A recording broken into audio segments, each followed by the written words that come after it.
أنا اللي شفته جوا بتمنى كل معتقل تطلع، والله يفك كل أثر معتقل، لأنه اللي جوا صعب إنه يوصف. شو ما قلت لك صعب. اسمي رانيا عبد الحكيم ناكش من حمص، متزوجة لواحد من ريف الشمالي بحماه. اعتقلت ب 30 آذار 2011 وطلعت ب 2017. والله أنا كنت ولداني ببنتي الصغيرة اسمها مريم، فزوجي ما في دواء وما في علاج، قال طلعي عالجي بالشام. فطلعت سافرت طبيعي وظليت تقريبا شي شهر، أقل من شهر 10 أيام. فأنا وراجعة مشينا كل الحواجز ما في أي شيء، فعند حاجز ما حسينا إلا حاجز طياري، كذا عنصر ضابط كأنه رتبة يا نقيب يا رائد ما بعرف. المهم طلع هيك فيي قال نزلون والحقونا، شغلتكم شغلة ساعتين بعطيكم ورقة وبتطلعوا. يعني أنا هون لما أخذوني هيك جاني هيك ضحك، قلت له خيي طيب أنا شغلتي ساعتين ليش حاطين الدباب وراي وكل هالجنود؟ ما يخطر ببالي هيك إنه يقول لي هلا قد تعرفي ليش هالكلمة. وهيك طول ماني عم يكشوني، شي واحد يلمس لي على شفايفي أنا إبعاق، شي واحد يقول يلخصني، يعني خيي يعني وساخة.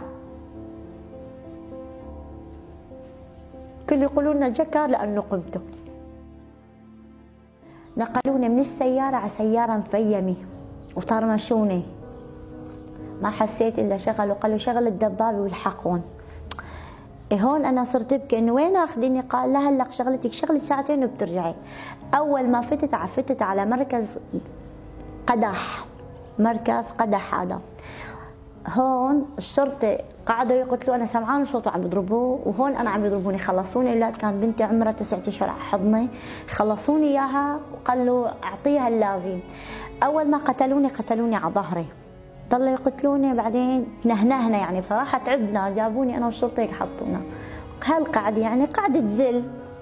وين رايحين؟ قلنا لهم كنا بالشام. قالوا كنتوا بالشام مو يعني ما كنتوا رايحين تتعاملوا مع الفصيل كذا كذا، سموا لي فصيل بالزعفران، يعني ما بعرف اسمه طلع أحرار الشام. فصيل شو؟ أنا والشرطة مثل انصدمنا. قال هلا إن كنتوا بتعرفوا هذا الفصيل ولا ما كنتوا بتعرفوا هذا الفصيل.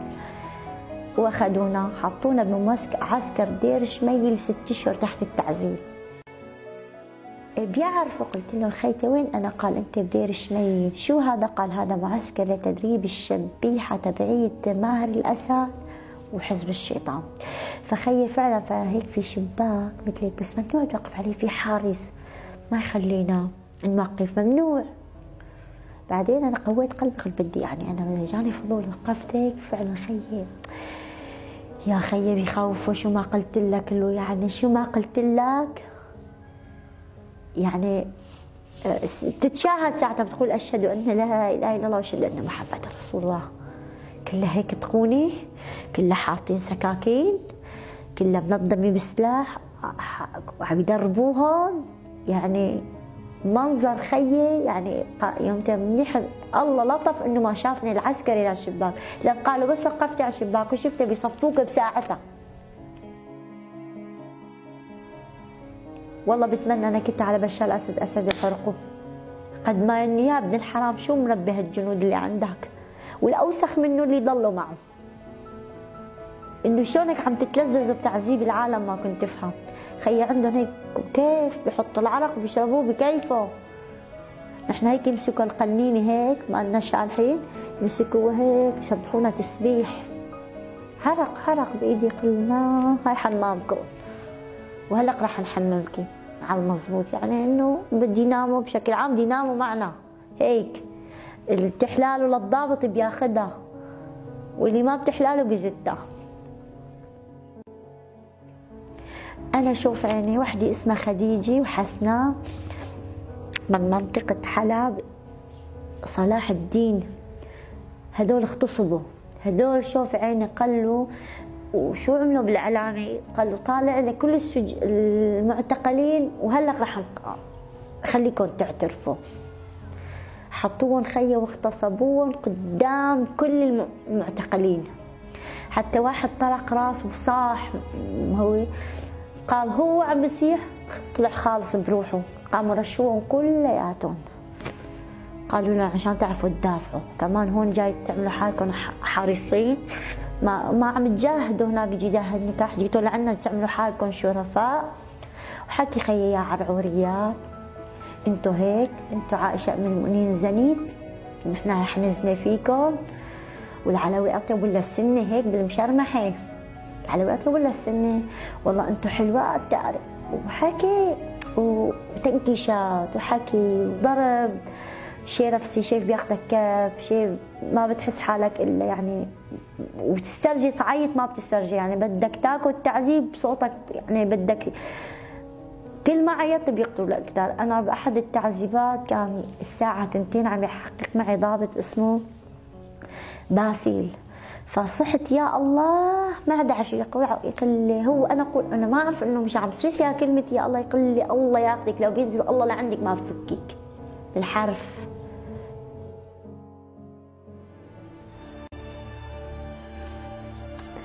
يعني تعذيب ما كنت اتوقعه هيك. مثل ما خلقنا ربي كنتوا علينا العراق وسمعونا كلام كثير وسيخ، وخلي الجيش الحر يفكون وخلي الله يفكون اذا بيجي الله، وحكي ضلينا هيك عم نتعذب فتره. هون يريحونا، قال بعدين مطلوبين لفرع 215 هدول اخذونا كمان، ضلينا نفس الحاله، تحقيق نفس الاسئله روتين. بعدين اخذوني على فرع الامن العسكري، كمان ضليت عندهم فتره طويله، شي 2 تقريبا 3. بعدين قال هاي مطلوبه لصدنايا، قال عشان يجي حكمي. كمان ضليت بصدنايا تقريبا شي 7 شهور، بس ما بعرف حدا غير النسوان، بس عم نسمع اصوات رجال بس ما بنعرف وين هن هالرجال، ما نعرف. بعدين قال اخر شيء انت مطلوبه لجميل حسن، عنده باي بالجويه بالمسجد، انت وكذا بنت، وحده من الرسن اسمها حلا الشيخ، وواحدة من حلب ام برهان اسمها ابتسام، وخديجة وحسناء دول كانوا معي من حلب، هدول جرمنا واحد. خلال القتل والتعذيبات اكتشفت، قال اني انا ارهابي جاي تصفيتي من قبل الدولة، لانه صفى خالص. عادي عقد ما ادعي ونادي رب العالمين يا رب ويكي. قال شو امنيتك؟ قلت له امنيتي اشوف ابوي وامي. قال ابوك وامك راح نريحك، ذبحنا لك انا بمزرة الحولي. ما صدقت. قال انا عم قل لك. واخواتك خافي صفيناهم، نعرف عنا وصفيناهم، انتوا خربتوا البلد وانتوا هيك ونسا من الحكي تخريبيين وانتوا ارهابيين وسواليف. قال اخر شيء بدنا ننظر حق الاعدام بحقي. احد المرات عقد ما قتلني الضابط، راسي هون انفجر، هون غميت. قال له اختي الهيك بدي اياها عايشه، قبل ما تموت بدي اياها عايشه. فقال له جيب لها دواء، هون بين صحياني وبين واعيين، فجابوا لي الدواء ملح. هون غميت خالص، ما حسيت حالي، لبسوني اكياس كلها سود وجنزروني مظبوط، ما بعرف انا وين، ما حسيت حالي الا وحده هيك مثل جنيه زي خيال لابسه ابيض. قلت هون غرت عليها على التخت، قلت لها مشان الله يا خيتي انا وين؟ قال اسكتي انت عم تتعالجي لفرع ال 248 بدهم اياكي حي او ميته، بدنا نعالجك بده اياكي المحقق بالاحرى ميت عايشه. ليش يا خيتي؟ قال ما بحكي، خرسي لا عاد تحكي ولا كلمه. ضليت تقريبا ما بعرف ايش قد لحتى هيك شوي صحصحت يعني. قاموا رجعوني على المحقق، قال لي شو يا أميرة الخنساء، ما بدك تحكي مين جماعتك المتعاملين معك ومين الضباط الداعمك؟ قلت له ايه راح احكي كل شيء. هون استسلمت خيي، قلت له راح احكي كل شيء. ايه انا فجرت جسر الشغول. قال مين جبدي؟ اذكري لي الضابط. تذكر ضباط من عندي؟ قل لي كذابي قتلوني. اي قل لي مين يتدرب البنات على السلاح؟ قلت له انا. قال ايه؟ قال مين اللي عمل اخر شيء عمل الجسر؟ قلت له انا. قال راح نطالعك على التلفزيون على سما الدنيا. قال بتحكي الحكي؟ قلت لهم بحكي. شو ما بدكم بحكي بس خلصوني من التعذيب. قال تعذيب هذا هسه مطول بدك تطلي كثير. قاعدين والله اخر شيء ما عاد عرفوا بدي احكي. قلت لهم شو ما بدكم اعملوا؟ قال رح نجيب لك قناه الدنيا تحكي معي.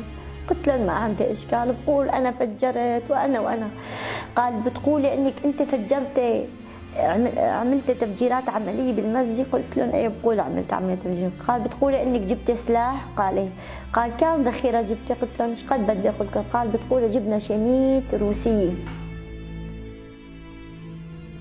فبعد فتره بعث لي جميل حسن، هذا رئيس الاستخبارات بحمص بالشام، قال جابوني طنشوني خلال. قال انت بتعرفي مين انا؟ قلت له والله ما بعرفك. قال انا سهيل جميل حسن، اذا بتسمع في اخته اول مره بشوفك، انا بسمع فيك على التلفزيون. قال انا الله مو سائل عليه بالحرف. قلت له قال شو امنيتك يا هيك؟ قلت له امنيتي. قال لك عم تتعاملي مع المسلحين وهيك قلت له والله. قال كلكم بتقولوا هيك. قد مدفوع براسك يا فلاني؟ قال طلع براسي مدفوع 38 مليون مقابل انه بس يطالعوني. قال بتقولي مانك شغله كبيره عند الحر؟ هاي مدفوع براسي. قلت له مستحيل، انا بصلي ما بيشتروني الحر، ما بعرف الحر. قال كذابي وقتلني هداك القتله. قال اخر شيء ليك يا خيتو انا رح نطالعك بس انت ما رح تطلعي هيك من عنا، نحن بدنا نصفيكي. جاب 2 بنات من كفر بطنها، الموقف ما بنساه، حطهم هيك قدامي ورشون. قال شافي كيف رشيتهم؟ قلت له. قال نحن رح نرشكم مثلهم. سكتنا. ايه هون سبحان الله في ضابط صح من الطائفة العلوية، بس قال رح ساعدك. والله فعلا قال لي رح احط لك اسمك. حطني يوميتها انا وكل شيء معي بالغرفة، لانه كانت غرفتنا هاي نحن مميزين. نسأله ليش نحن لحال؟ قال انتم ارهابيات قامين بعمليات، اما غيركم ما بنحطهم هون. يعني هيك حكونا اياها، بس طبعا نحن ما عم نشوف الشخصيات، عم نسمع الحكي. بعدين والله ما بعرف شلون صار، شلون جرى، شلون انحط اسمي، ما حسيت الا اجوا يحطوا تلفزيون الحر وتلفزيون النظام هيك ببعضهم يحكوا. قالوا بدنا كام وحده هيك. قام في ضابط اسمه فراس بيطرى يجزيه كل خير يا رب من دمي لابواب السماء، الفضل كبير. وقال له بدي هاي اهم شيء. قال له ليش هاي اهم شيء؟ قال له بدي هاي اهم شيء من كل البنات. قال له بتطلع مرتك، كانوا كان خاطفين زوجات ضباط علويه رفيعين المستوى. قاموا بعد ما خلصوا ليك تفاوض قتلوني. قال يا اختي لهيك قلنا لك انه في حدا عم يدعمك ما كنت تصدقي. فكانت العمليه هي الاصل من تحت من دير شميل ابن الحرام، قائد كتيبه احرار الشام بكيسين، زوجته جاي من تركيا، زوجته جاي من تركيا. فزوجته فعلا هي عم تتعامل مع مسلحين واسمها نفسه وشبه نفسها، فهو بده يطالع زوجته. شلون عملوا؟ بدلوا اطبارته باطبارته، باع الفرع تحت للضابط ورئيس العميد من بيت جدعان بده شو يدير ربهم 1,038,000 مقابل تطلع زوجته، مقابل يبعثوا وحده مودالة على الشام. فأنا لما طلعت على الشام خلال التحقيقات بعدين اكتشفت من الضابط إياد خضر إنه مو هاي المطلوبة، لأنه لما اللي حقق معي تحت اسمه إياد خضر خلال طبعا تعذيب كثير. بعدين قال له هاي مو هاي المطلوبة، أنا ما حققت مع هاي اللي بيعرفوا معي. قال له ليش؟ قال له هديكي اسمها مو شكلها يعني مو هاي. في ضابط ابن حرام وسهيل جميل بحال قال له لا هاي هي، هاي هي ويقتلوني، هاي هي ويقتلوني، هاي هي ويقتلوني. لاخر شيء فهمت انه قال انه ترى هذيك بتتعامل مع مسلحين زوج الضابط. خيو هذيك دعمها زوجها، يعني اللي سمعنا اسمه الملقب سعيد ابو خالد هو دعم زوجها، انا ما دعمني حدا، دعمني رب العالمين، فضل من الله اني طلعت.